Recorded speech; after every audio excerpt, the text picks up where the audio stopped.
Lúcia, a gente está rodando, tá? Se vocês quiserem. Estamos para te escutar, Lúcia. Maria Lúcia da Silva. Maria Lúcia da Silva. Bom, Maria Lúcia da Silva no registro, Maria para a família, porque tem uma outra Lúcia, uma irmã mais velha. Então, uma era chamada de Lúcia e eu de Maria. Lucinha no ativismo, para os mais íntimos, e no ativismo, que é um jeito que eu gosto de ser chamada, também porque ele fala um pouco da minha constituição. Eu me constituí Lucinha no ativismo, né?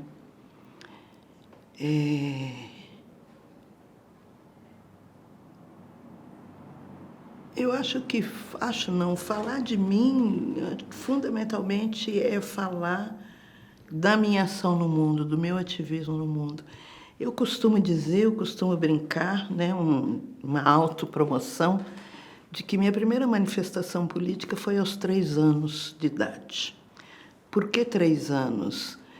Entre o quinto e o 9º mês de vida, eu fiquei muito, muito, muito doente. E eu sou filha de um benzedor, portanto, a minha casa, por natureza, era uma casa cheia de gente. E como eu fiquei num estado muito de inanição, de sem nenhum movimento, a casa vivia cheia. E mais do que viver cheia, as pessoas que frequentavam, que iam lá se benzer com meu pai e minha família fizeram várias promessas para eu viver. E tendo sobrevivido a essa situação, aos 3 anos foram pagar as promessas. Eu nasci em Mirassol, né, próximo a São José do Rio Preto, e aos 3 anos foram pagar a promessa. E conto minhas irmãs que eu fui alegremente na frente, conduzindo a procissão. Então, como eu não sou religiosa, não sou cristã, costumo dizer que foi meu primeiro ato de ativismo, que, portanto, à frente de uma manifestação que o foco era eu mesma. Meia narcisista, mas, enfim, foi uma das narrativas que eu tenho para mim. Eu sou filha de uma família bastante humilde, né? De um pai cego, que perdeu a visão aos 16, 17 anos de idade, filha de uma mãe, meu pai se chamava Antônio Francisco da Silva, e minha mãe, Jordelina Maria de Souza, minha mãe, uma afro-indígena, que foi criada por uma tia que a gente considerava nossa avó, porque não conheceu seus pais. Então, tivemos uma vida bastante humilde e com bastante esforço para viver, né? A minha primeira experiência de trabalho, eu tinha 6 anos de idade, quando eu ia junto com uma prima minha e mais outras crianças do cortiço, a gente ia ajudá-la a limpar a boate. Sim, dessa época eu tenho uma imagem de lugares muito escuros, com muitos copos sujos. Como um borrão, mas essa é a minha primeira lembrança de um trabalho que eu tive. E uma outra lembrança de trabalho que eu tive, que para mim, sim, foi bastante marcante, aos 8, 9 anos de idade, eu tive minha primeira experiência sistemática, durante as férias escolar, de trabalhar de costureira numa casa. Era a época em que se falava facção, onde se costurava nas casas das pessoas. E eu lembro-me, a gente fazia, era eu e a dona da casa, a gente fazia o que se chamava nágua, que já nem usa mais hoje, e eu trabalhei durante 30 dias. E no final do mês, porque era um período de férias, quando eu olhei o que ela me entregou como salário, eu cheguei em casa chorando. e minhas irmãs e minha mãe perguntou, o que aconteceu? Eu falei, eu trabalhei muito para ter recebido esse quanto de dinheiro. Foi a minha primeira experiência de ter consciência de que o meu trabalho foi completamente desvalorizado. Ali eu tive consciência do valor do trabalho, do valor do meu trabalho.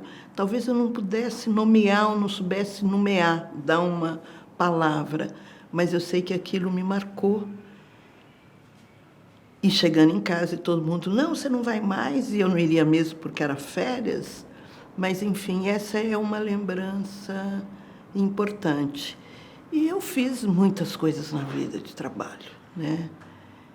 Mas foi na década de 70, no metrô,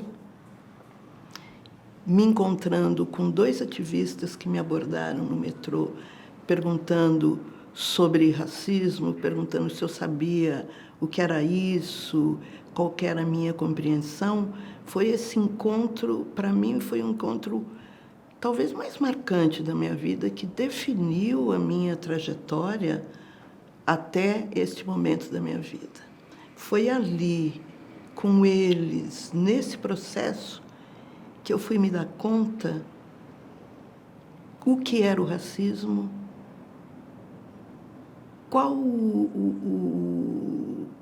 como ele atravessou a minha vida, como ele marcou sofrimentos e incompreensões.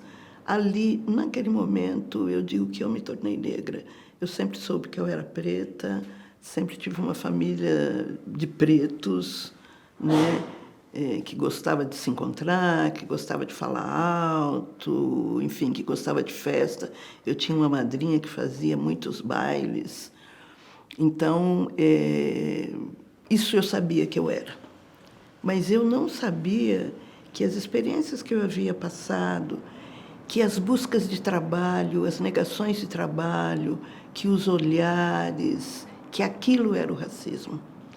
Inclusive, num lugar, no metrô eu era auxiliar de escritório, mas eu era um auxiliar de escritório que fazia um trabalho de coordenação, substituía a minha coordenadora, despachava com o diretor e, no entanto, eu não saía daquele lugar.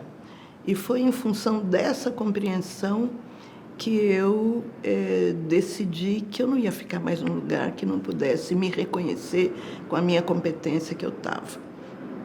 E saí dali e fui fazer muitas outras coisas. Mas esse é um momento chave na vida, porque é um momento que eu ressignifico toda a minha história. E ao ressignificar a minha história, eu faço a minha entrada no ativismo, né? Esses 2 ativistas que me convidaram, um foi Milton Barbosa e outro foi Isidório Teles, eles foram meus mentores políticos.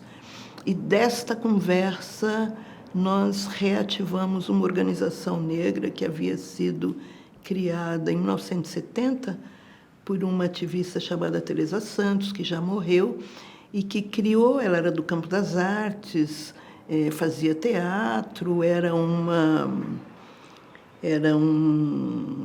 organização que trabalhava, inclusive, junto com Abdias do Nascimento, no Teatro Experimental do Negro, enfim. Como era do Partido Comunista, e na época, nesse período da década de 70, era o período de libertação dos países de língua portuguesa, Teresa Santos foi para Angola, né, a partir de uma determinação política do Partido Comunista para trabalhar na luta de Angola, e em 76 a gente trouxe a organização de volta, né, que se chamava Centro de Cultura e Arte Negra, e essa organização ela teve uma vida de 76 a 82, foi por onde o movimento negro em São Paulo circulou, foi por onde as notícias do Brasil circulavam. Era uma organização em que nós bancávamos, tinha uma casa imensa na Bela Vista, Essa casa ficava num espaço que tinha uma grande área onde a gente fez grandes encontros, grandes manifestações de rua. E foi lá, dentro dessa casa, que nasceu... Esse foi um momento, esse período da década de 70, 76, que era o período que a gente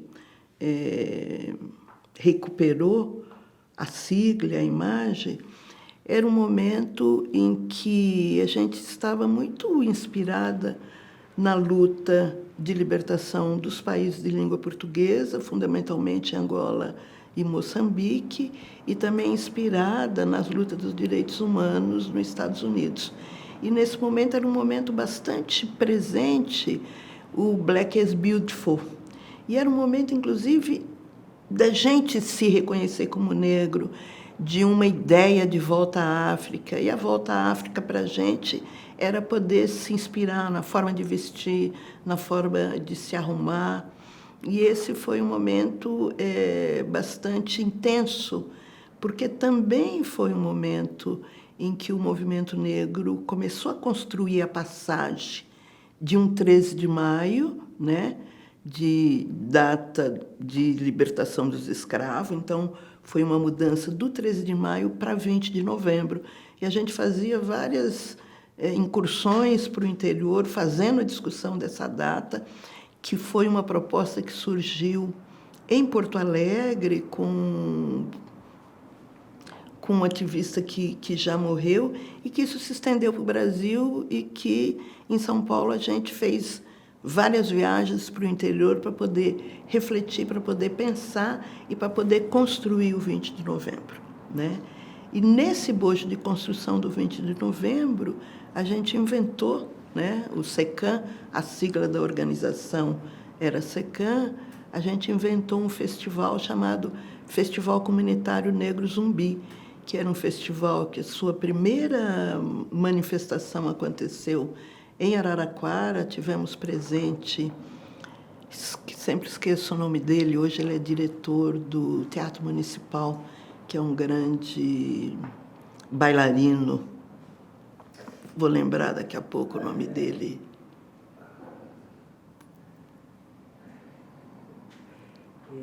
Ismael Ivo? Ismael Ivo, maravilhoso. Ismael Ivo e Zenaide, que era uma bailarina maravilhosa. Os dois foram as duas grandes atrações desse festival.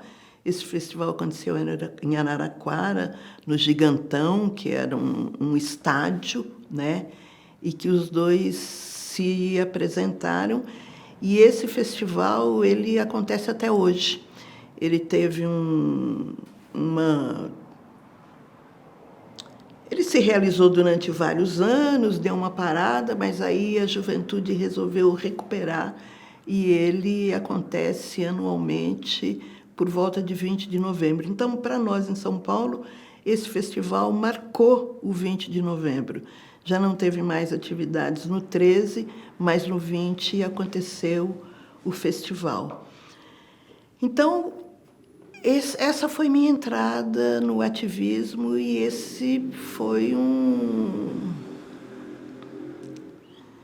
eu diria que foi um espaço de constituição desta nova pessoa que sabia quem era, que sabia dos seus atravessamentos sobre o racismo, e que pudemos, juntos, poder construir ações que hoje a gente pode pensar no resultado.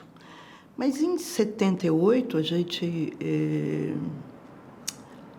recuperou a organização, relançou a organização em 76, mas em 78, dentro do SECAM, começou um movimento em plena ditadura. A gente fazia atividades públicas, recebendo 200 pessoas no espaço, na área, né, em frente o SECAM.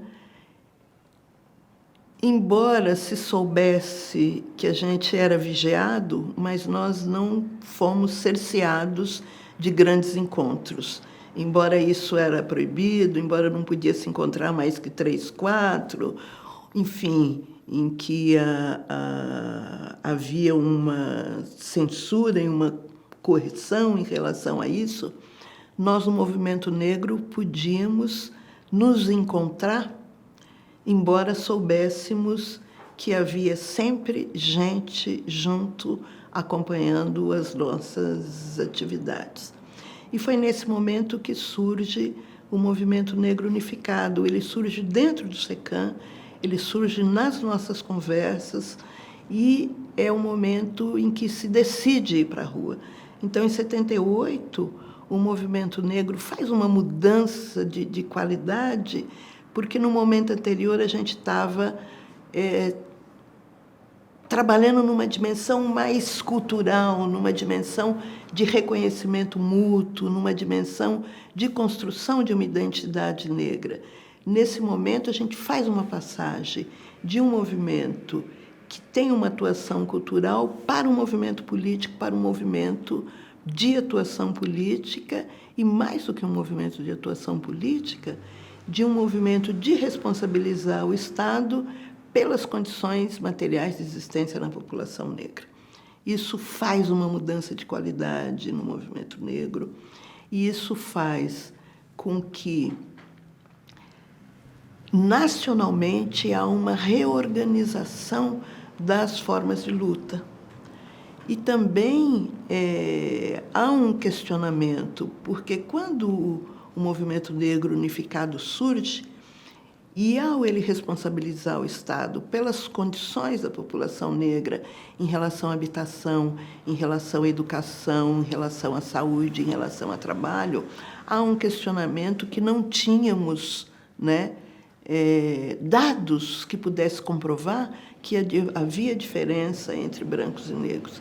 Então, esse é um momento também em que começa-se a uma movimentação nacional no sentido de construir indicadores para que a gente pudesse fazer frente ao Estado e, mais do que fazer frente, poder construir políticas públicas para esse enfrentamento. Essa não é uma época ainda que eu vou para a faculdade. Eu vou para a faculdade começo de 80, né? Mas já é uma época que a gente começa a entrar em contato com o Fanon, por exemplo. Fanon aparece no Brasil no final da década de 70. Mas o Fanon que aparece no Brasil na década de 70 é o Fanon revolucionário, é o Fanon da Guerra da Argélia, é o Fanon que vem instrumentalizar os ativistas nas suas ações políticas. O Fanon psicanalista ele só vai aparecer no Brasil 80, 90, fundamentalmente, é que a gente vai encontrar um Frantz Fanon, que é psicanalista e que vai trazer para a gente questões para a gente pensar a questão da subjetividade. Mas, em 83, aparece Neuza Santos, quando ela começa a fazer, quando ela produz a sua tese de doutorado sobre a ascensão do negro, né? Cujo livro é Tornar-se Negro, onde ela vai discutir a ascensão do negro e, através da pesquisa de doutorado que ela faz, ela vai trazer à tona as experiências de vida que nós vivemos, que os negros vivem, que é o efeito do racismo, de como o racismo nos atravessa, dos sofrimentos que isso produz, da ideia de ser menos, da ideia de não ser potente, da ideia e da consciência de ocupar um lugar que é um lugar de não privilégio, que é poder também se dar conta que os lugares que a gente ocupa é o lugar historicamente dado pela escravização. As mulheres negras no trabalho doméstico e os homens negros em serviços.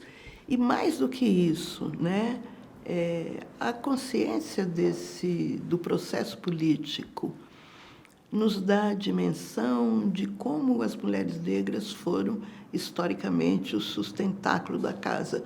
Porque no pós-abolição, os homens ficam sem trabalho e as mulheres têm na casa grande, né? Nessa ideia da casa grande, na casa, no trabalho doméstico, no cuidado com as crianças, um lugar, entre aspas, de privilégio, porque é o lugar do trabalho. É bem verdade que o processo de escravização ele também possibilitou que tanto homens e mulheres pudessem desenvolver várias ações, as quituteiras, que iam para a rua vendendo as coisas, mas do ponto de vista do trabalho, do emprego, né, de ser empregado, o que sobrava no pós-abolição era isso, e junto com isso vem também todo o processo de repressão e vem também a construção de um olhar de criminalização da população negra, né? Com as rodas dos enjeitados, com as crianças indo para a criação do que seria hoje a FEBEM, né? As FEBEMs da vida. Então, a gente, em 78, ele dá início a diferentes mudanças no âmbito do movimento negro. Ele passa a ser um movimento reivindicatório e ele também passa a produzir informações e insumos que faz com que o movimento ganhe uma outra personalidade. E pensando também que está ocorrendo no mundo, que Angola e Moçambique estão em processos revolucionários, que tem o efeito dos movimentos dos direitos humanos, com Martin Luther King, com Malcolm X, e que isso vai fazer um eco no Brasil, mudando o perfil do movimento. Então, eu vou sendo constituída, né, como sujeito nesse caldo. E podendo dimensionar, eu acho que eu dimensiono minha atuação profissional nesse processo, porque em 80 eu entro para a faculdade, né, vou fazer psicologia e começo a pensar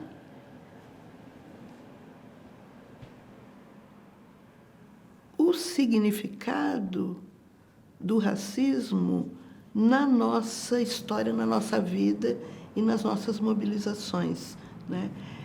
E começo também a olhar um pouco para fora como isso vai se repercutindo no movimento negro. E, nesse momento, eu também faço um encontro com 2 autores. Eu acho que é um momento também que eu conheço a psicanálise, entro em contato com ela, fundamentalmente foram, primeiro na faculdade. Primeiro na faculdade eu entro em contato com Lapassadt, com a análise das instituições, que é todo um movimento que vem desde a década de 68. E a gente começa, como na faculdade a gente encontra uma barreira que a gente não teria possibilidade de fazer as escolhas que nós queríamos fazer. Eram 2 grupos de formandos, nós éramos, em média, 50 alunos que estão se formando, e eu e mais Cristina somos eleitas representantes do grupo para fazer frente, junto à direção da faculdade, no sentido de assegurar as nossas escolhas.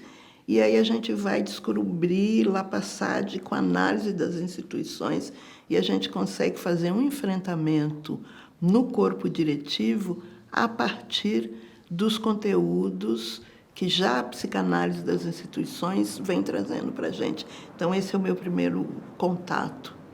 E durante a minha formação, eu conheço Bleher, que foi muito importante, e conheço Bleher a partir do livro Simbiose e Ambiguidade. Eu não entendia muito bem o que acontecia ali, mas eu sei que aquele livro me levou para uma dimensão, e quem dava aula para nós era Marlene Guirado, que foi a primeira presidente do Conselho Regional de Psicologia de São Paulo, né? Ela e Berterrain com psicanálise dos contos de fada. Então, eu entro na psicanálise a partir desses dois autores. E eu estudava com um psicanalista chamado Reinaldo Lobo, que era psicanalista, mas estava fazendo psicologia. E digo para o Reinaldo que eu quero uma indicação de um psicanalista, mas eu queria uma indicação de um psicanalista negro, porque naquele momento eu achava que eu queria dialogar e queria poder contar, falar das minhas dores para um psicanalistas negros. E ele me indicou um psicanalista chileno, negro chileno, não lembro o nome dele. A primeira coisa que ele me disse quando eu contei a minha história para ele, que racismo é bobagem, isto não tem nada a ver, né?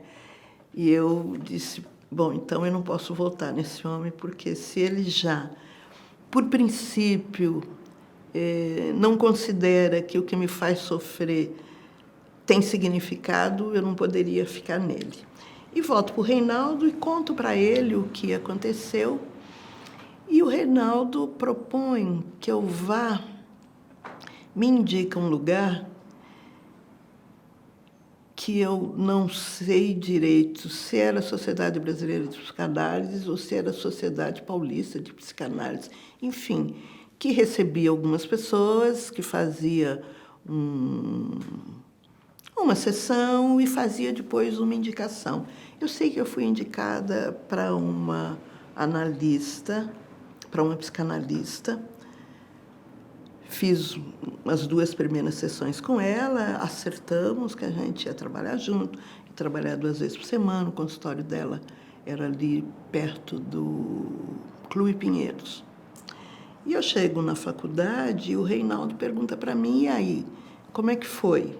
Aí eu contei como é que foi com o chileno, que não deu certo, mas que eu havia encontrado uma psicanalista e que a gente já tinha começado as primeiras entrevistas, e ele pergunta o nome para mim, quem era a psicanalista, e eu digo para ele o nome da psicanalista, e ele impulsivamente diz para mim, e quanto ela vai te cobrar? Vamos ver se a minha mulher cuidou bem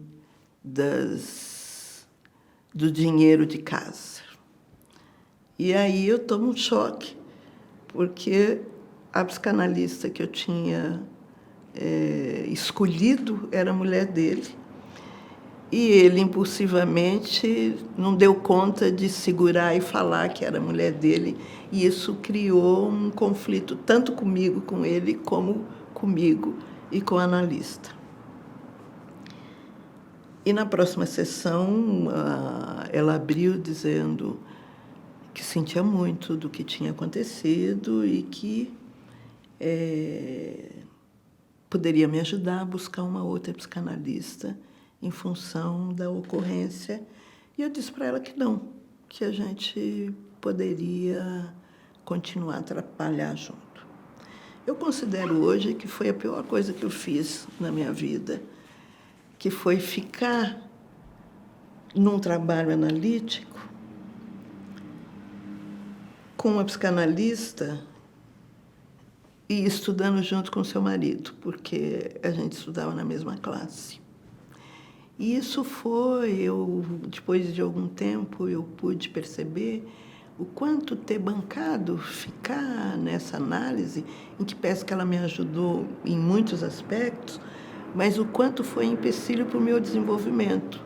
Nós ficamos 5 anos juntas, mas eu diria que os primeiros 2 anos foi muito difícil eu poder me abrir, porque havia uma ideia de que eu estava exposta, né? Porque como é que a minha história, como é que eu vou ter garantia do sigilo da minha história? Mas depois de 2 anos eu consegui, na verdade, enfrentar essa discussão com ela, dizer do desconforto, e pudemos, de fato, naquele momento, trabalhar sobre isso. Mas também houve muita dificuldade dela compreender o que era ser negro, houve muita dificuldade dela escutar de um outro lugar o efeito do racismo e poder, com isso, contribuir na elaboração das experiências que eu vivia no cotidiano, né? E era muito interessante porque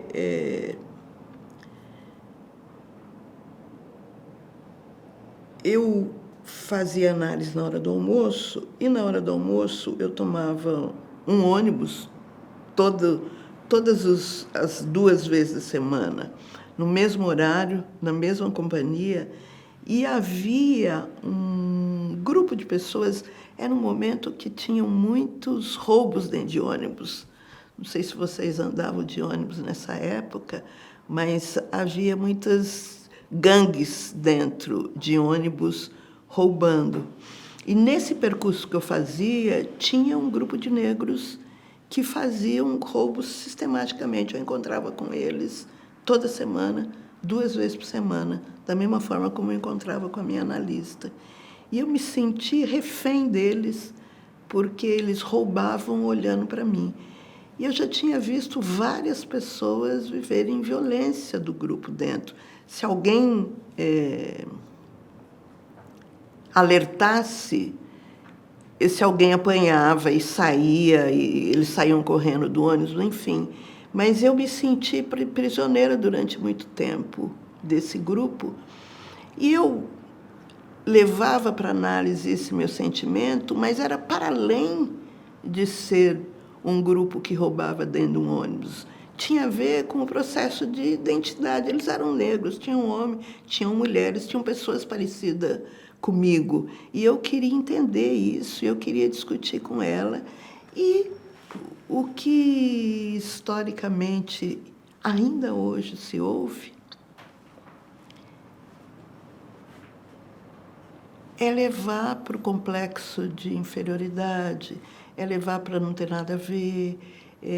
Racismo não tem a ver com análise, né? Não havia uma percepção e uma escuta, né, do que aquilo produzia em mim.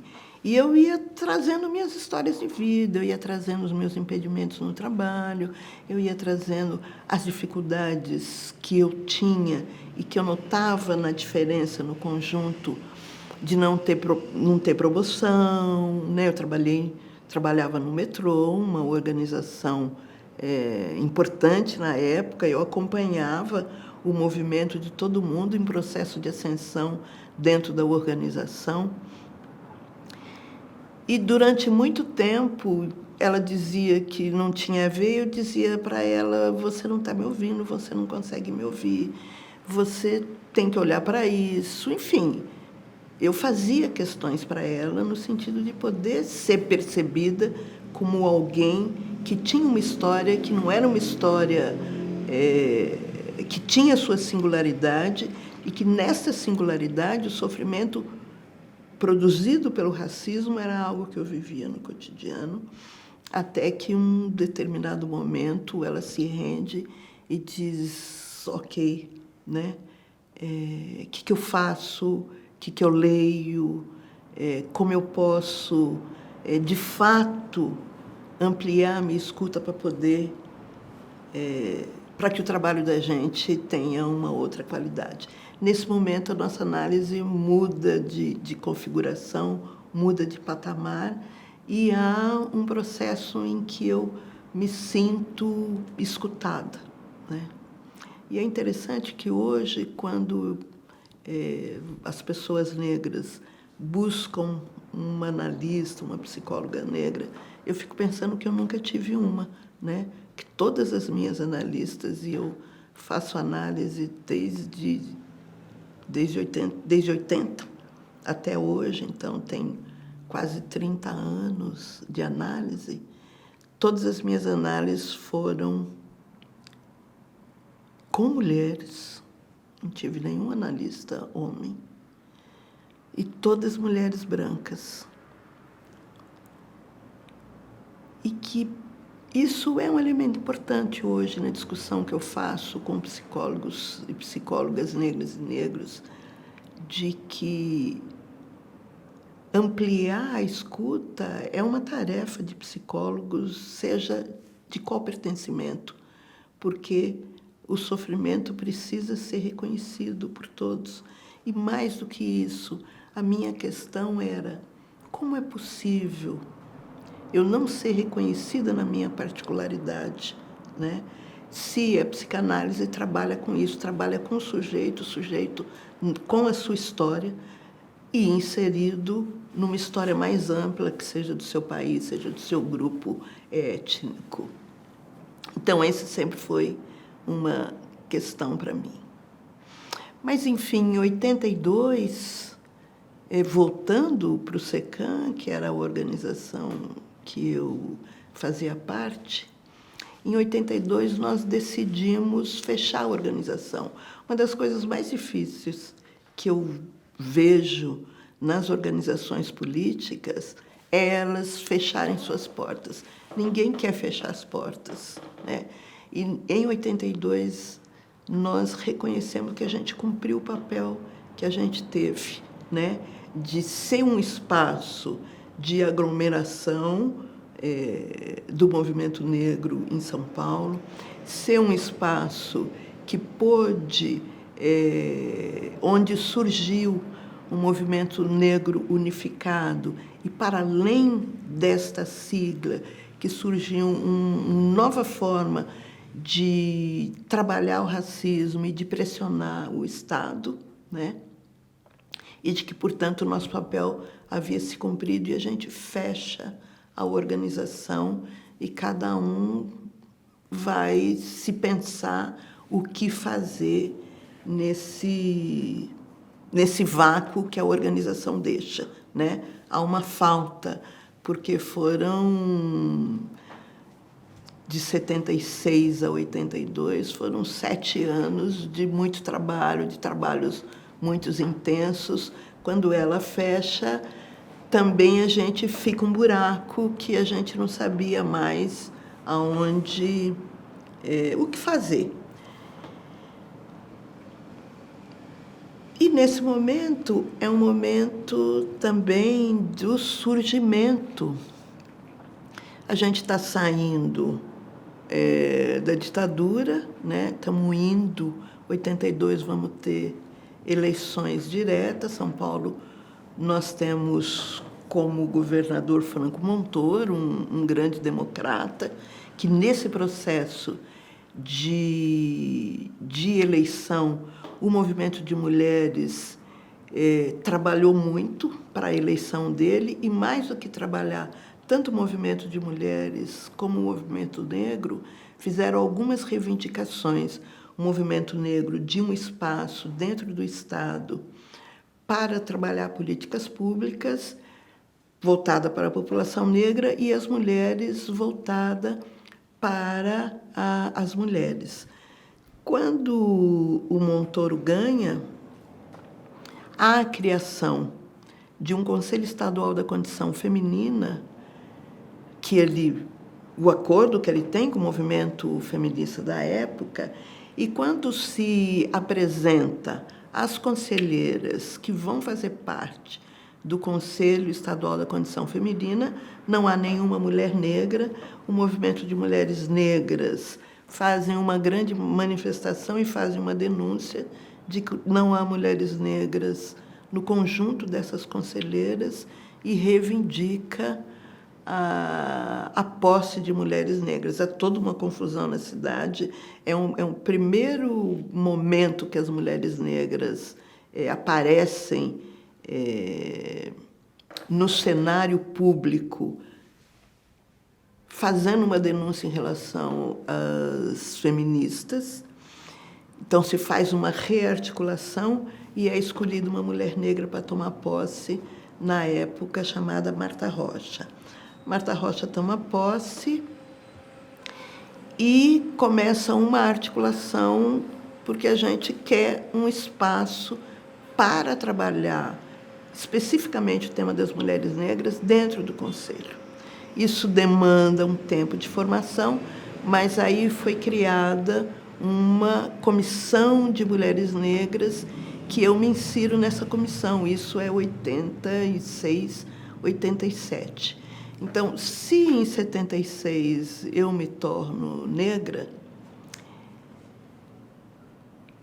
quase 10 anos. Em 86, eu me reconheço no campo do ser mulher, o que é ser mulher.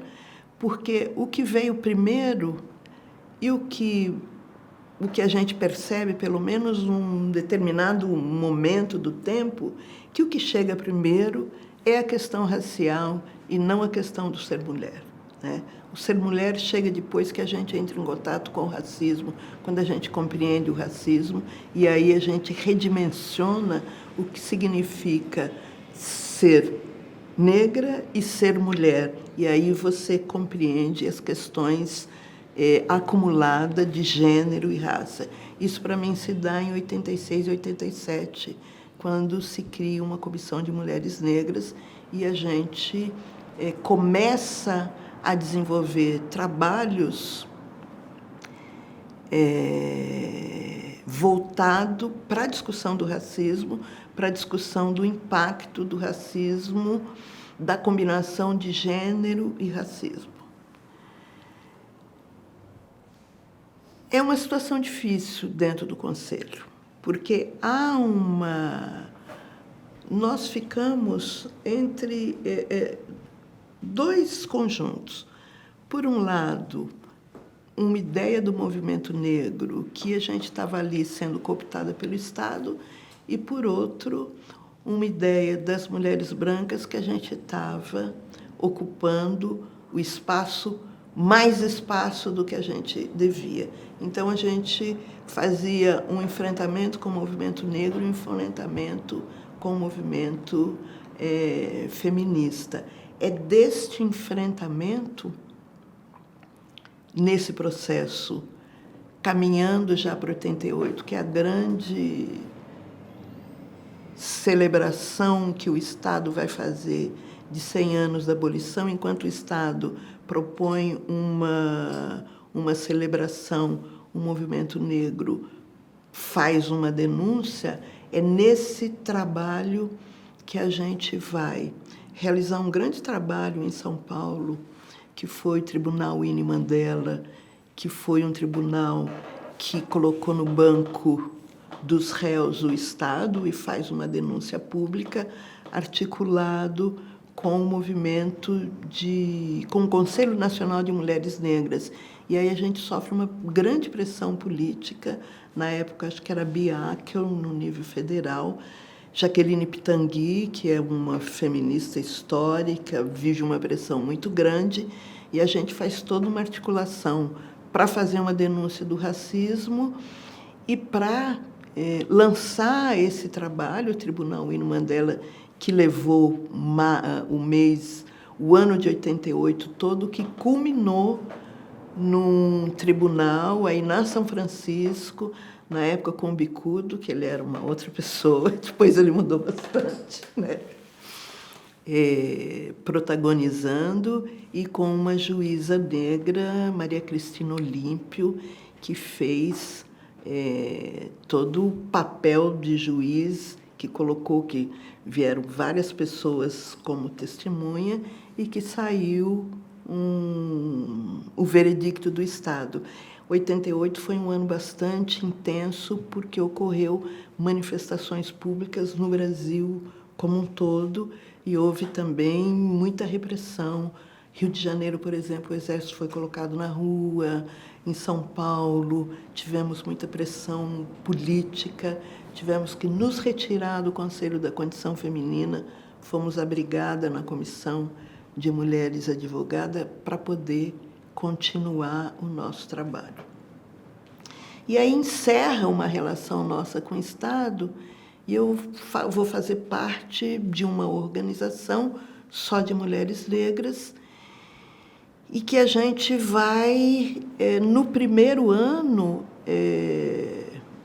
eu acho que esse é um outro marco, porque eu conheço uma organização americana chamada Projeto Nacional de Saúde das Mulheres Negras, e eu faço um grande investimento para a gente, que é sediada em Atlanta, mas tem núcleos em todos os estados americanos.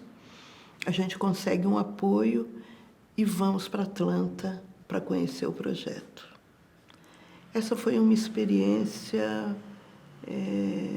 muito impactante na minha vida.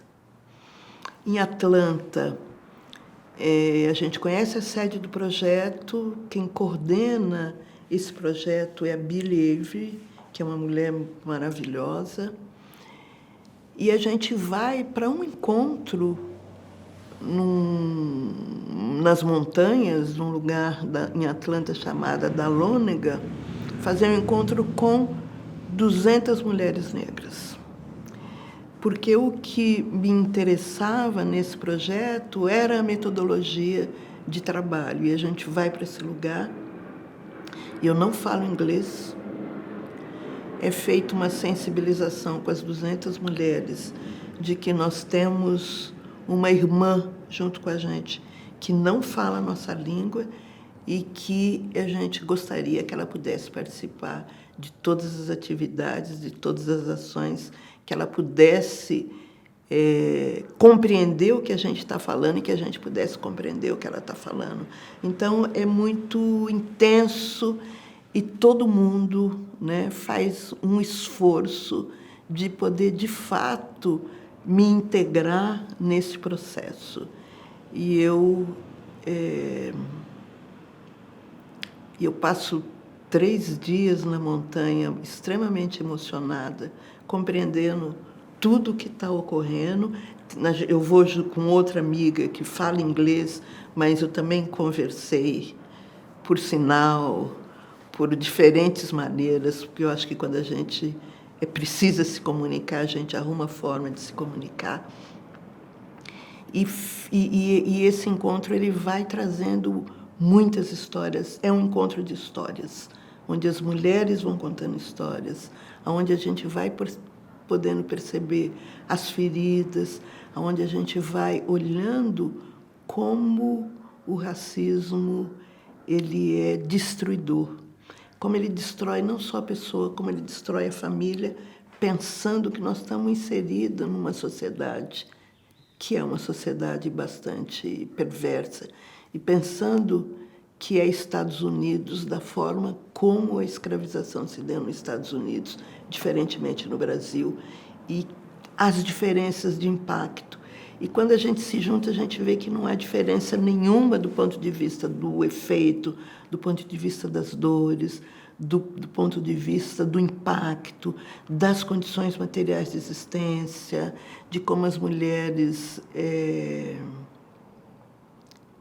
viviam sozinhas. A questão da solidão está posta aí nesse momento. O cuidado com a família, o sustento com a família também está posta, que tem como responsável as mulheres. E eu volto desse encontro, isso é 89. Já me formei em 85, em 85 eu me torno psicóloga. Em 86 eu já vou para a clínica, começo a trabalhar na clínica em 86. Em 89, quando volto desse encontro,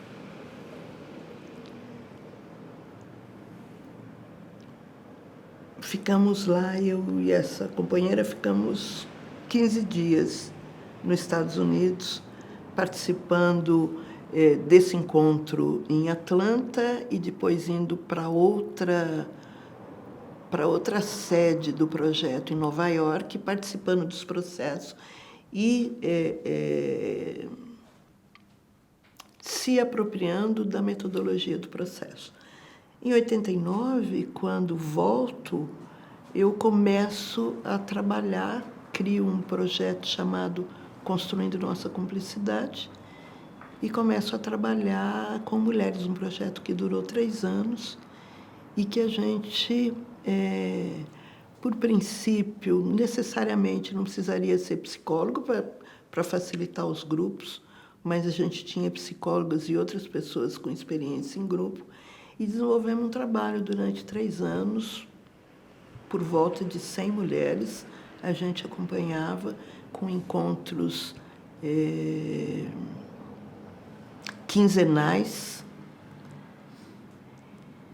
que foi um encontro que nos deu uma dimensão, né, do que ocorria no Brasil, né? Quais eram as queixas das mulheres, quais eram os sofrimentos, né? E muitas coisas eram trazidas no sentido do trabalho, de como era vista no trabalho, das violências sofridas, como é que a gente fala? Dos assédios, né? Dos assédios dos patrões, de uma ideia de um corpo que pode ser manipulado, que pode ser que qualquer um pode pôr a mão, né? Das dificuldades de poder lidar, por exemplo, com o sofrimento dos filhos nas escolas, que tinha muitas violências, os xingamentos, os apelidos, como as crianças chegavam em casa chorando e como as mães não tinham recurso para poder lidar com isso. Então, esse grupo ele foi lidando, inclusive, com temas muito difíceis, né? Tinha uma das participantes, por exemplo, ela não conseguia se olhar no espelho, porque ela não dava conta de se encontrar com a sua própria imagem. E o trabalho do grupo foi no sentido de poder construir e ajudá-la a poder se olhar, discutindo cada uma, trazendo a sua história. Então, eram trabalhos de grupos, aonde as histórias eram trazidas, aonde podia se perceber que não havia uma história que era tão singular que não tivesse alguma experiência colocada na outra pessoa, né? E de como o grupo, coletivamente, ele atuava no sentido de dar sustentação para os processos de mudança. E a gente a gente tinha supervisões, né? Tinha supervisões, inclusive supervisões que acompanhavam os trabalhos de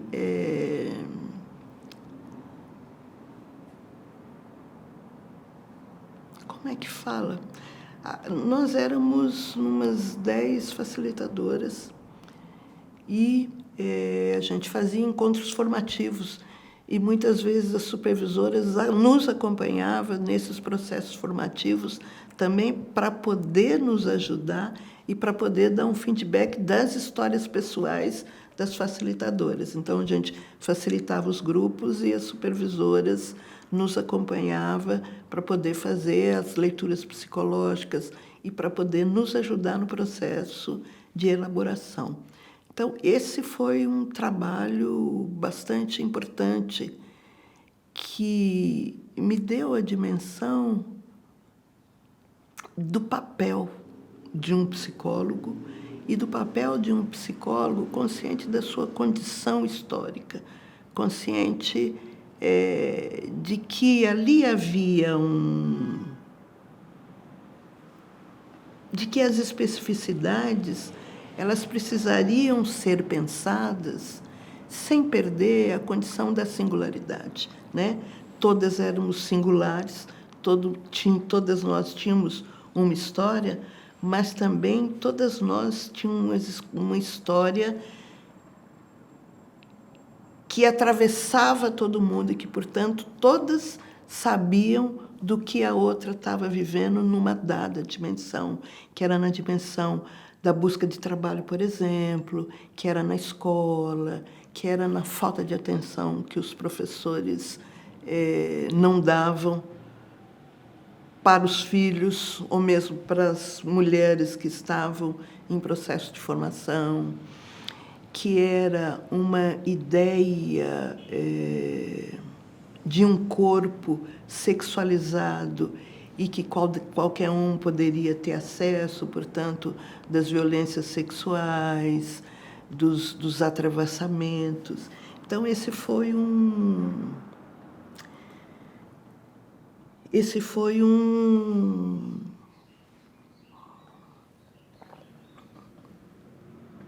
encontro importante, porque nesse trabalho foi possível dimensionar, né, a importância do psicólogo, a importância do analista e a importância de olhar as histórias dos sujeitos negros visto pelos atravessamentos, não só da sua história particular, mas da sua história coletiva. Então, isso para mim foi um ganho. E eu encerro esse ciclo nessa organização, que propositadamente eu não falei o nome, porque também foi uma organização que produziu uma grande violência na minha relação, na minha pessoa, e que acho que o que eu, na minha saída, eu fiquei até 92 nessa organização. A minha saída dessa organização me coloca numa outra dimensão de pensar o sujeito, né? Eu vivi lá uma violência, eu diria que foi a maior violência que eu vivi, porque foi uma violência que se deu em relação, né? Porque era uma organização bastante familiar. E depois, muito tempo depois, eu fui compreender que nas relações familiares a violência também está presente, né? Que as violências políticas que acontecem em espaços onde a relação de intimidade é bastante grande, onde o afeto é bastante grande, também aí há uma possibilidade da violência ocorrer. Mas foi tão intensa, foi tão grande que eu acho que eu chorei os próximos 10 anos. Eu não conseguia compreender por que alguém que eu tinha uma relação de afeto e de intimidade tão grande pôde produzir uma dor tão intensa que eu não conseguia saber onde é que eu tinha contribuído para aquilo acontecer. Mas depois eu fui entendendo que fazer política, às vezes, a política não é uma política de afeto, às vezes a política é uma política de interesse. E nos interesses políticos vale muitas coisas, inclusive a violência. E essa experiência que ocorreu em 92, ela, em 2008, ela se fez como uma doença autoimune. Em dezembro, dia 25 de dezembro de 2007, comemorando o Natal com a minha família, a pilha acabou. E era assim, eu senti como aqui acabaram-se todas as minhas energias. E nos próximos 15 dias, eu passei com uma hemorragia pulmonar. Férias, como como é que fala? Convênio. Você não encontra mais ninguém de peso, você só encontra pessoas muito jovens. E todo mundo dizia que eu estava com uma pneumonia e não dava um diagnóstico. E eu consegui, depois de 15, 20 dias, encontrar um pneumo que ele disse para mim: se eu fosse você, eu me internava agora. Seu pulmão está lotado de sangue, você quase não tem espaço para respirar. E eu fui internada naquele mesmo dia, passei mais 30 dias hospitalizada porque não tinha um diagnóstico, e depois desse diagnóstico, o diagnóstico foi uma doença autoimune chamada vasculite, que é a inflamação dos vasos sanguíneos. Quase a gente não tem vasos sanguíneos no corpo. Então, eu vivi os próximos 2 anos, de 2008 até meados de 2009, completamente recolhida, porque eu estava num grau de fragilidade tamanha que eu não podia correr o risco de ter uma gripe, né? Enfim, e neste processo eu encontrei a doutora Joana Wilheim, que foi minha analista nessa época. Começamos com 2 sessões, depois fomos para 3 sessões e depois fomos para 4 sessões. E a doutora Joana me ajudou a compreender esse momento e ela dizia para mim: você adoeceu em 92, né? A sua doença só apareceu em 2008.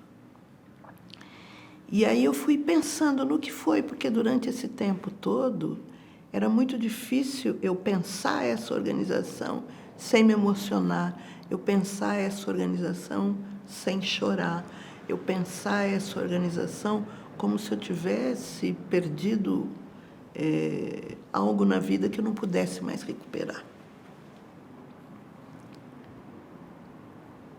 E eu demorei todo esse tempo para poder compreender que a gente sempre tem uma parcela nas violências que a gente vive. Elas nunca são, você nunca está totalmente isento. E que talvez a responsabilidade que eu tive foi de que no momento que eu olhei para mim e disse: eu tenho que sair, e não saí, eu possibilitei que as violências ocorressem, né? Porque houve um momento em que eu não queria mais estar naquele lugar. E mesmo assim eu não tive coragem de me retirar, porque eu acho que às vezes a gente tem uma ideia de que a gente é imprescindível.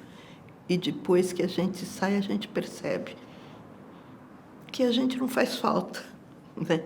Que você é importante enquanto você está, mas que é sempre possível você ser substituída, né? Que não existe alguém que seja insubstituível por um lado, e que é possível que não exista afeto que dure para sempre, né? Que é possível que no meio do caminho você tenha que matar alguma coisa em você para você poder se fazer e refazer de novo e refazer as suas proposições. Nesse caminho, em 2005, eu saio em 92 com essa experiência. Em 95, depois de 3 anos, encontro volto para a clínica, estou na clínica, estou com as minhas supervisões, estou pensando, reorganizando a vida. E encontro no consultório da minha supervisora, na época eu tinha uma supervisora no campo da bioenergética, trabalhava um pouco com bioenergética na época. Encontro Marilsa, nos fazemos amiga e começamos a conversar sobre a questão da psicologia, começamos a pensar quem era o nosso público, o que ela estava recebendo no consultório, o que eu estava recebendo no consultório. Fui contando as minhas histórias para ela e decidimos que a gente poderia construir uma ação, né, de poder pensar o racismo nomeada numa clínica que viesse com essa tarefa. Agora sim, com profissionais negras. E foi aí que a gente começou a pensar na construção do AMA. E aí chamei duas pessoas que eu já conhecia, que eram psicólogas negras. Uma era a Ana Maria, que eu já conhecia ela desde a década de 70, porque ela era amiga, ela era sobrinha de um grande amigo meu, Odacílio de Mato, que foi um grande jornalista, que participou da primeira reportagem na revista Realidade sobre racismo, né? Ele era um jornalista, era muito interessante, porque ele dizia o seguinte, que ele fez um trabalho consigo mesmo e ele deixou de sonhar ou de que brancos aparecessem no sonho dele, para ver como a questão do racismo é uma questão intensa, que faz com que o sujeito tenha que fazer um investimento para que os seus sonhos não apareçam um elemento que é um elemento que ele viveu com um elemento de ataque e que, portanto, ele se condicionou. E aí eu não sei como é que a gente pode fazer isso com os nossos sonhos, né? E ele dizia, eu consegui, a partir de um tempo na minha vida, que nenhum branco mais permeasse o meu sonho, portanto, o meu imaginário. E eu conheci a Ana Maria, que era sobrinha dele na época. Na época não, era sobrinha dele. E em 95 a convidei para fazer parte do grupo. E também trouxe Silvia de Souza, que também trabalhava comigo nesse projeto Construindo Nossa Cumplicidade. E aí fundamos o AMA em 95, em setembro de 95, com a perspectiva de pensar a psicologia e o racismo e de poder, no nosso manifesto público, a gente colocava a responsabilidade da sociedade brasileira no enfrentamento ao racismo.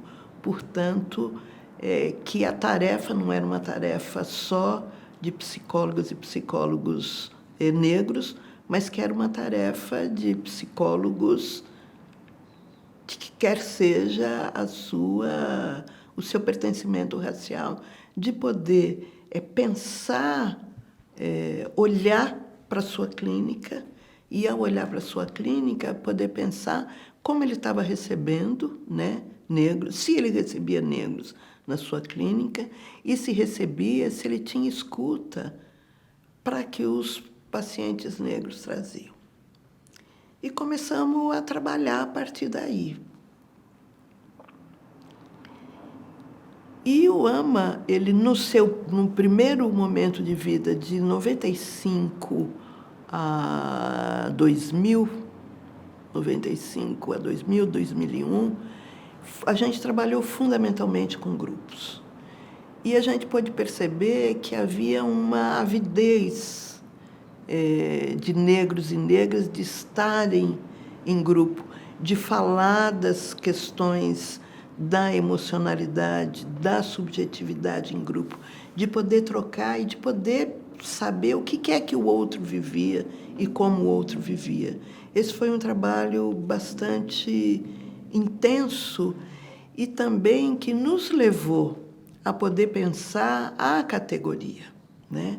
Como é que pensar a formação, porque a gente, nas nossas formações, nunca tínhamos tido nenhuma matéria, nenhuma discussão e nenhum professor negro, e discutir a importância e a falta que isso fazia, e começamos também a fazer,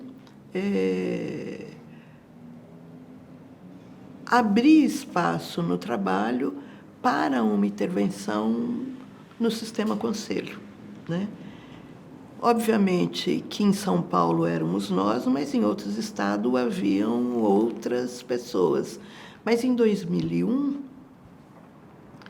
o Conselho Federal de Psicologia, a Comissão Nacional de Direitos Humanos do Conselho Federal de Psicologia, convidou 3 psicólogas negras para fazer uma conversa com a comissão, que foi eu, que foi Jesus Moura, que é uma psicóloga psicanalista de Recife, e Maria Aparecida Bento, que é uma psicóloga daqui de São Paulo, que inclusive a tese dela de mestrado, ela trabalha o tema do narcisismo, pensando a branquitude e o narcisismo.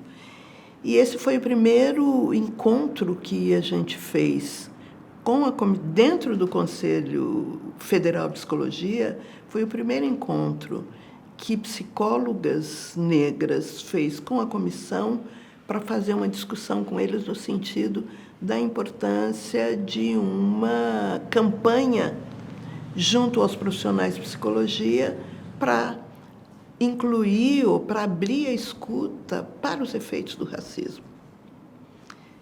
E a comissão, na época, era presidida pelo Marcos Vinícius, que foi assassinado em 2015, por aí, 2014, 15, né?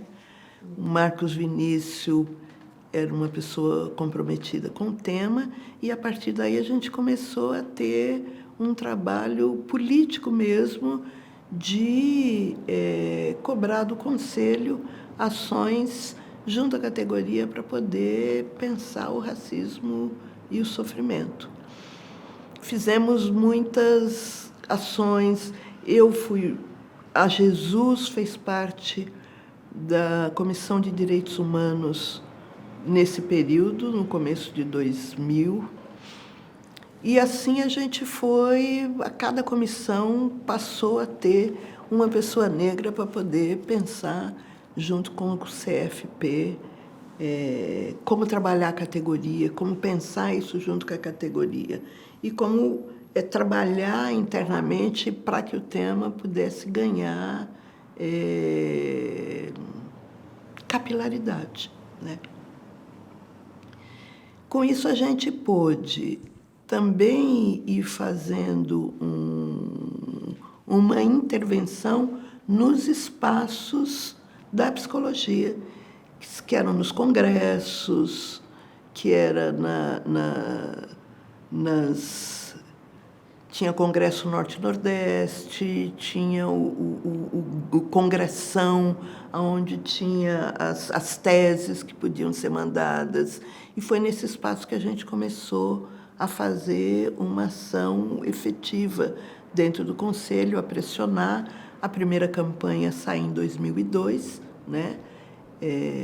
Racismo produz humilhação, humilhação social faz sofrer. E não paramos mais, né? E aqui em São Paulo, a gente também fez um processo de sensibilização e de formação em todas as subsedes do Conselho para que todo mundo pudesse incorporar. E quando eu estava em análise com a doutora Joana Wilhelm, ela teve um dia que ela falou para mim: eu não entendo por que você não é psicanalista. Eu falei para ela assim: como assim? Ela falou, você pensa como uma psicanalista, você fala, você atua como tal. Eu só não entendo por que você não é. E aquilo me chamou a atenção. Primeiro, porque toda a minha atuação ela foi amparada pela psicanálise. Grupos de estudo de Melanie Klein, formações, pequenas formações, debates. Mas eu acho isso interessante. Eu comecei a pensar, por que eu nunca pude me pensar uma psicanalista, né? Porque eu não tinha me... E eu conhecia SEDES, afinal de contas, eu fazia análise desde 1985. Né? E aí eu fico pensando como o racismo também é um impedimento da gente poder se pensar em determinados lugares. E isso vai acontecer muito tempo depois. Quando a doutora Joana traz essa questão para mim, e eu digo para ela, de fato, eu nunca pensei, embora eu tenha sempre trabalhado com a psicanálise. E ela foi dizendo para mim por onde ela achava que eu devia começar, o que eu devia ler. Enfim, ela foi me introduzindo conscientemente em algo que eu já vinha fazendo ao longo do tempo. E, nesse momento, eu resolvo ir para o SEDES. E resolvo ir para o conflito-sintoma, que eu dizia, bom, isso pode ser uma boa forma de eu me preparar para eu depois ir para a formação. Mas eu também me inscrevo, vou para a Sociedade Brasileira de Psicanálise e me submeto ao processo de seleção. E não sou escolhida, obviamente, e ainda bem que eu não fui escolhida, até porque eu nem teria condições materiais para poder bancar uma formação lá. Mas talvez mais do que condições materiais, eu não teria condições políticas de suportar, né, o conservadorismo que eu vejo que hoje a sociedade tem mudado, tem feito coisas diferentes, tem feito coisas novas, né? Mas há um conservadorismo e há um olhar que talvez não fosse mesmo o meu lugar. E fui para o SEDES fazer conflito e sintoma.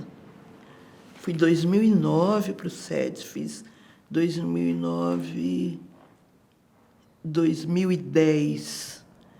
Eu fui fazer um trabalho em Salvador, fiquei 3, 4 meses em Salvador, o que fez com que eu não pudesse encerrar. Não foi antes, acho que foi 2008. Fui para o SEDES, fui fazer conflito sintoma. Fiz primeiro com a Dani Danese, uma pessoa que eu gosto muito, foi o primeiro ano. E fiz o segundo ano, 2 anos.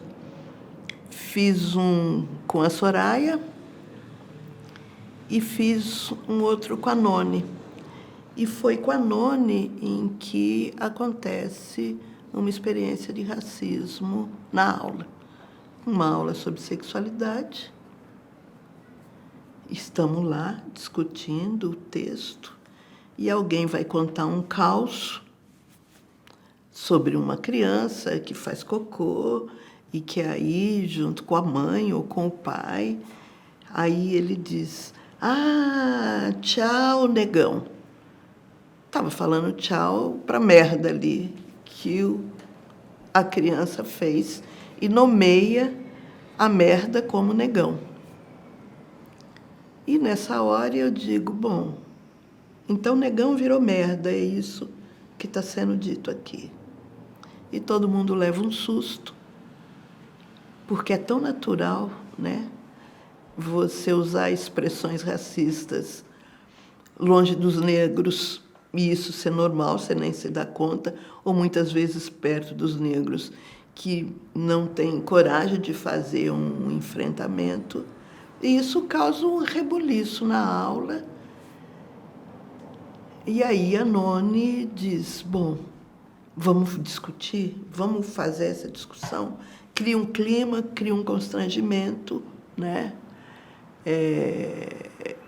Ninguém sabe o que fazer, para onde ir, o que conversar. Praticamente a aula se encerra e a Noni diz, bom, vamos olhar para isso. Vamos olhar para o que aconteceu e vamos conversar sobre o tema. E aí começamos a conversar sobre o tema na aula. Na próxima aula, eu sugiro passar o filme Olhos Azuis, que traz uma experiência da Elliot, que é uma judia americana que durante a década de 60, com toda a movimentação sobre a luta dos direitos civis, resolve explicar para a classe o que é que está acontecendo e desenvolve uma experiência dos olhos azuis, né, com as crianças. E essa experiência, ela vai mostrando, coloca as crianças em situação de discriminação e as crianças começam a perceber o que é estar no lugar. As crianças entendem o que é a discriminação, né? E tudo bem para as crianças, porque na hora elas usam um colar quando elas estão em situação de discriminação, que ninguém olha para elas, que elas não podem beber água no mesmo copo, que elas não podem conversar. Mas para as crianças termina. Quando elas tiram o colar, ok, as crianças voltam a ser crianças. Normalmente, entre elas, isso não traz nenhuma carga para elas. Mas isso vai para a imprensa. E ela e a família dela sofre processos de retaliação muito grande em função do que estava sendo feito com as crianças brancas. E aí tem toda uma discussão de que as crianças negras vivem situações de discriminação cotidianamente, né? Então a gente assiste esse vídeo e começa a discutir racismo em sala de aula. Uma coisa que sempre me chamou a atenção, mesmo antes desse evento, é que eu sempre me perguntava por que o SEDES, que teve uma atuação na época da ditadura tão importante, que se colocava como uma organização, né, ativista, no sentido dos direitos humanos, no sentido de acolher, né, inclusive exilados, de poder fazer frente a esse tema. Eu sempre me perguntava por que nunca havia tido uma discussão sobre racismo no SEDES. Qual que era a questão? E por que a maioria dos alunos eram brancos? Por que não tinha negros no SEDES? O que acontecia?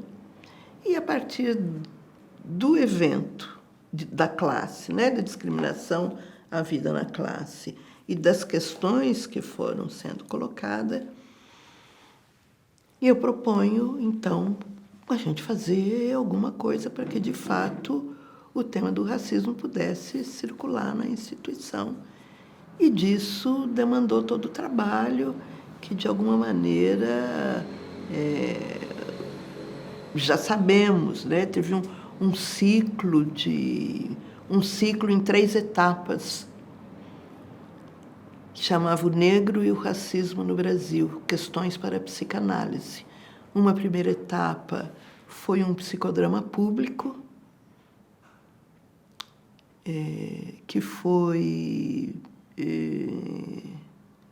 comandado pelo Pedro, E nesse psicodrama público houve um conflito entre negros e judeus.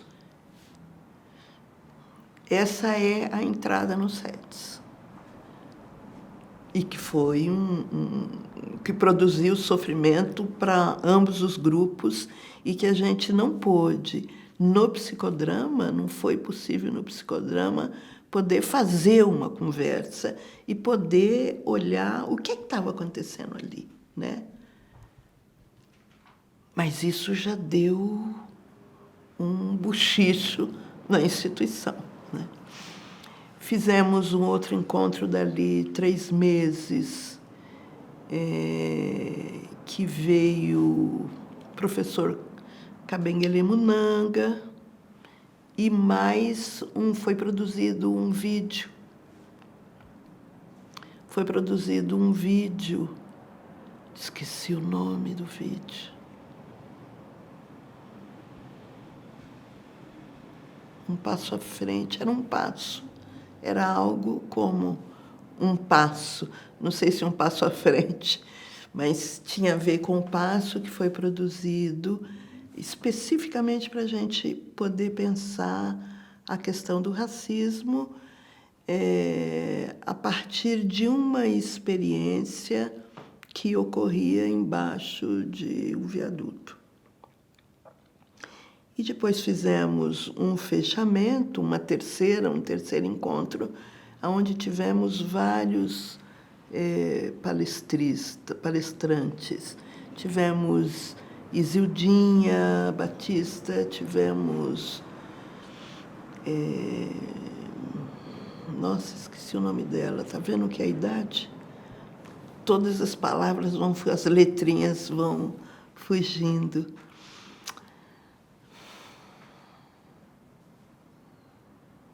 Nossa, está aqui. Ela até dava aula na PUC, ela morreu de câncer.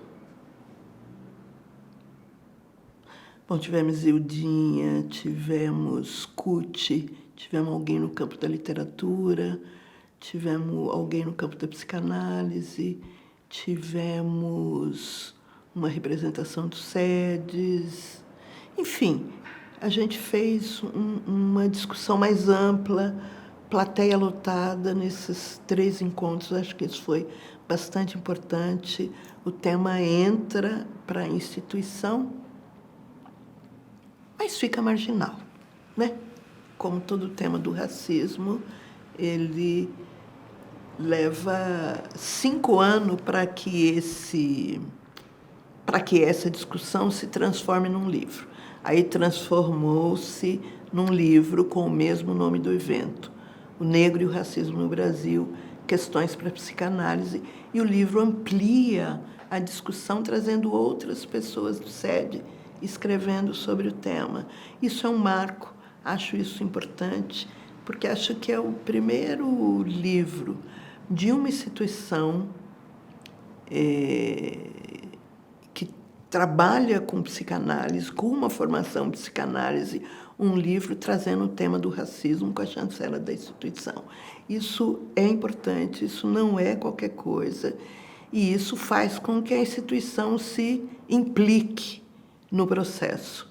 Eu lembro que logo quando aconteceu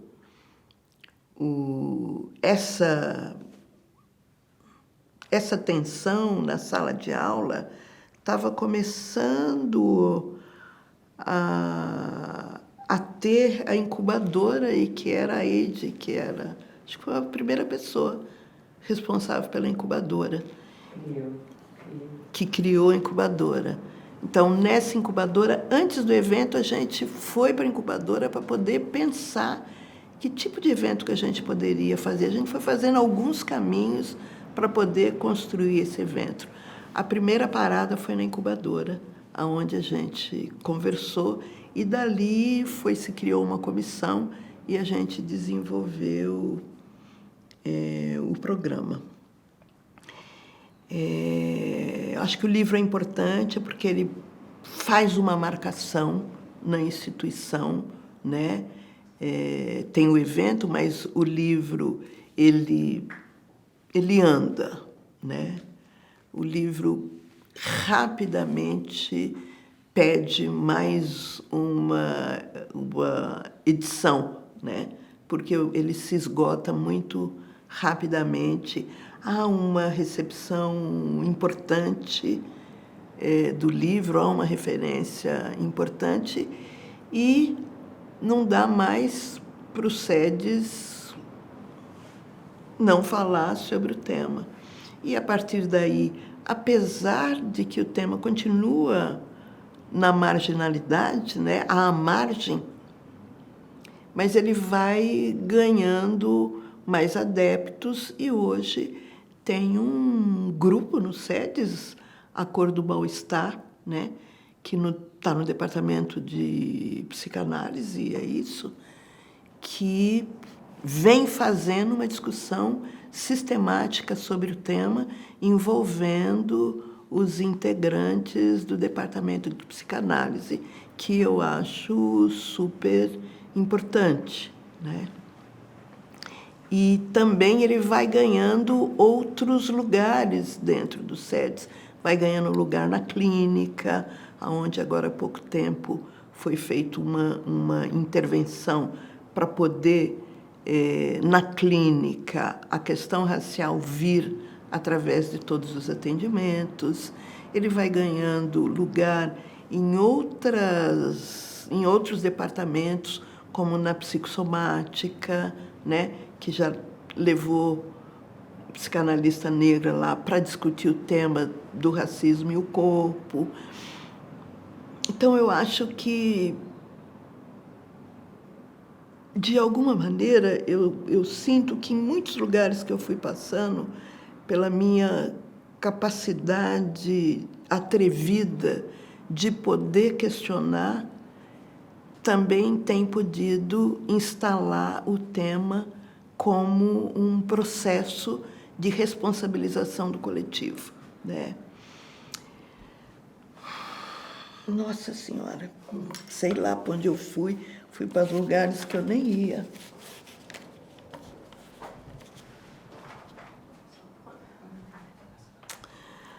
Ah, não sei, eu acho que talvez eu tenha... Eu acho que você falou, fez um percurso muito claro, consistente da sua própria trajetória que foi sendo criado, não é, ao longo dela, no campo social, no campo psi, no campo psicanalítico. Acho que tá bom, não acha? Tá bom? Acho que tá muito bom, muito legal. Eu sempre acho que fica muito ruim. Não fica não. Mas depois... Isso é o quê? Isso é efeito do sintoma. Tá muito bom, muito obrigada. Eu que agradeço. Enfim, espero ser mais uma contribuição. Sim, com certeza.